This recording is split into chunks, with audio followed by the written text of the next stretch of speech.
আসসালামু আলাইকুম। সততা মিডিয়া ডাবল ওর পক্ষ থেকে সকলকে স্বাগত জানাচ্ছি। যে যেখান থেকে লাইভটি দেখছেন সবাই শেয়ার করবেন, ভিডিওটি দেখছেন সবাই শেয়ার করবেন। আমরা আছি ঝিনাইদহ জেলার মহেশপুর থানায়। দেখতে পাচ্ছেন আমার পিছনে থানা অবস্থিত। এই থানায় আমরা এসে যা দেখতে পেলাম, এখানে দেখা যাচ্ছে লোহার ব্যারিকেড দেওয়া আছে। আবার পিছনে দেখতে পাচ্ছেন যে গেট মারা, তালাবদ্ধ। এই থানার মধ্যে মানুষ, পুলিশ বলতে কেউ নেই এখানে। এ, যে পর্যন্ত নির্যাতন হয়েছে, এখানে যে নির্যাতন হয়েছে ছাত্রদের উপর, যা ভাষায় বলানো যায় না। আপনাদেরকে দেখাবো এই থানার পরিস্থিতি। এখানে দেখতে পাচ্ছেন যে ব্যারিকেড দেওয়া আছে। আমার সাথে আসুন, আমরা দেখাবো এই থানার কি পরিস্থিতি। এই পুরো এলাকা জুড়ে আন্দোলনকারীদের অবস্থান ছিল, পুরো এলাকা জুড়ে আন্দোলনকারীদের অবস্থা ছিল। সেই আন্দোলনকারীরা একেবারে পুরো থানাকে ঘেরাও করে রেখেছিল, কিন্তু ছাত্র সমাজ এতটাই ভালো যে তারা এই থানাকে রক্ষা করেছে। কোনো প্রকার এই থানা থেকে লুটপাট কিংবা ভাঙচুর কিছুই হয়নি, অক্ষতই আছে। আমরা যা দেখতে পেলাম, দেখতে পাচ্ছেন যে আমার পিছনেই থানা, সেই থানার গেট বন্ধ। আর এখানে মসজিদ আছে, ভিতরে গাড়ি আছে, গাড়িগুলো অক্ষতই আছে, কোনো সমস্যা হচ্ছে না। এখানে যেহেতু ও, সাধারণ জনতা এর পাহারায় আছে, তেমন মানুষ নেই এখানে।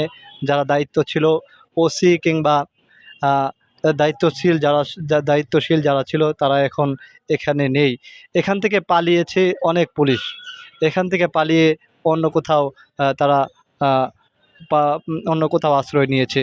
এখানে দেখতে পাচ্ছেন ভিতরের পরিস্থিতি, ভিতরের অবস্থা একেবারেই শুনশান, নীরবতা, কোনো প্রকার আহ, মানুষ নেই। শুধু এই মসজিদ আছে এখানে, মসজিদের মধ্যে নামাজের সময় শুধু নামাজ পড়তে আসে কিছু সংখ্যক মানুষ। আমরা যা দেখতে পেলাম যে সাধারণ মানুষ এই পাহারা দিচ্ছে এই থানাটাকে। এখানে একজন আছে, তার কাছে জিজ্ঞাসা করব, এখানে উনি মনে হয় নিরাপত্তা কাজ করতেছে, ওনার কাছে জিজ্ঞাসা করব যে এই থানার পরিস্থিতিটা কি এখন বলতে পারেন? এখন ভালো আছে।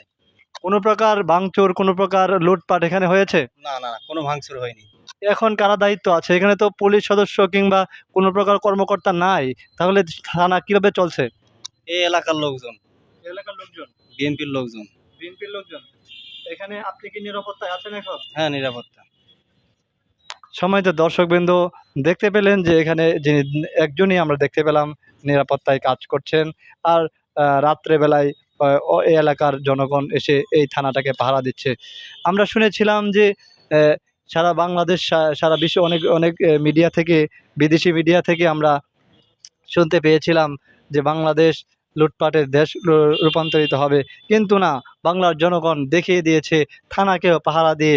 মানুষ যদি চাইতো বাংলার জনগণ এই থানাগুলো পুড়িয়ে কিংবা ভেঙে চুরমার করে দিত, কিন্তু না, তারা সেটা করেনি। নিজেদের দেশকে রক্ষা করার জন্যে, এই থানাগুলো রক্ষা করার জন্যে তারা এগিয়ে এসেছে। কারণ এই থানাগুলো এই দেশেরই, এই মাল, এই যান সব কিছু এই দেশেরই। সেজন্যে তারা চাচ্ছে এই থানাগুলো আবার রিফারিংভাবে সুন্দরভাবে গড়ে তুলবে।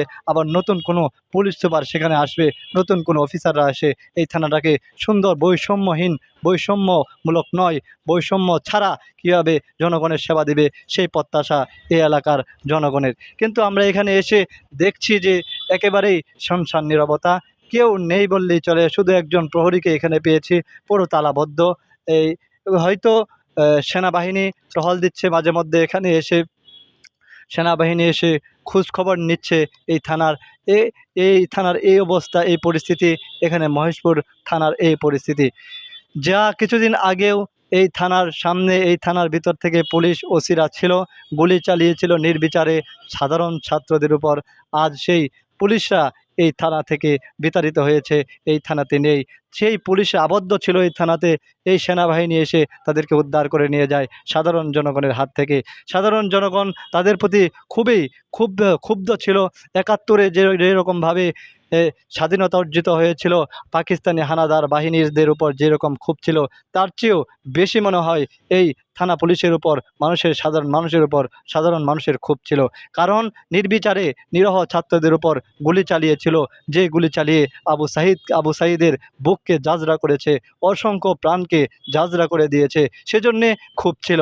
আজ দেখতে পাচ্ছি সারা বাংলাদেশে পুলিশ সদস্যগণ আন্দোলন করছে যে কোনো রাষ্ট্রপতির অধীনে তারা কাজ করবে না, তারা কাজ করবে আইজির অধীনে।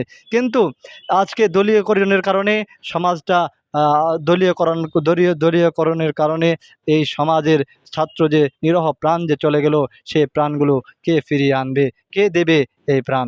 আমরা চাই না আর কোনো হানাহানি, আমরা চাই না আর কোনো মায়ের বুক খালি হোক। আমরা চাই সুন্দর বাংলাদেশ, আমরা চাই শান্তির বাংলাদেশ হিসাবে এগিয়ে যাবে আমাদের এই প্রত্যাশা। এই থানাগুলো সাধারণ জনগণই পাহারা দিচ্ছে, সাধারণ জনগণ রাত্রেবেলা পাহারা দিচ্ছে, সাধারণ জনগণ এই থানাগুলো দেখভাল করছে, এই এলাকার সাধারণ জনতাই এই থানাকে রক্ষিত করেছে। আমরা চাই সারা বাংলাদেশের থানাগুলো সবাই লুটপাট না করে সবাই থানাগুলোকে পাহারা দিবেন, যাতে করে কোনো প্রকার ভাঙচুর, কোনো প্রকার এখান থেকে চুরি যে না হতে পারে। যারা লুটপাট করে তাদেরকে চিনে রাখবেন, তাদেরকে ধরে রাখবেন, যাতে করে এই দুষ্কৃতিকারীরা কোণ থেকে না পালাতে পারে, তারা যেন কোনো কিছু চুরি করে নিয়ে যেতে না পারে। ভালো থাকবেন, ভালো থাকুন। আসসালামু আলাইকুম রহমতুল্লাহ।